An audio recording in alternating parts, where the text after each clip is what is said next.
12 кастрычніка не стала Юркі Голуба, дзівоснага, пазнавальнага па першым радку паэта, які сціпла і годна жыў і працаваў у Гродні.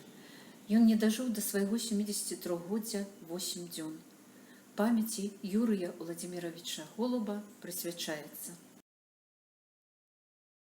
Пакаянне. Нам калісьці прывольна было, і пра тое наш крык незагойны. Ды сумленне былём парасло, і адпрэчылі душу загоны. Мы шпурлялі каменні вакол, а цяпер падбіраем панайны. І паўстала дакорам вякоў заржавелае сонца над намі. Званкі.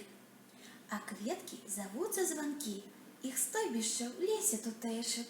Хоць слых адмыслова замкні, дык вока ахвотна пацешаць.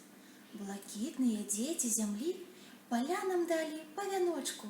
Ляжу пры шурпатым камлі і шэпчуць на вуха званочкі. Вясельнікі. Раптоўная засада, чырвоная засада. Засада снегірова. Здаровы усе? Здаровы. Беседа не чакае, беседа не за чаем. Весельнікі за ельнік, ім весела і вельмі. Дуга званок уздыме, а ён у снежным дыме. За свята на радзіме. Ворона. Ворона не ў гурморы, па старэчы каркае, пусташ у каморы і зіма на карку.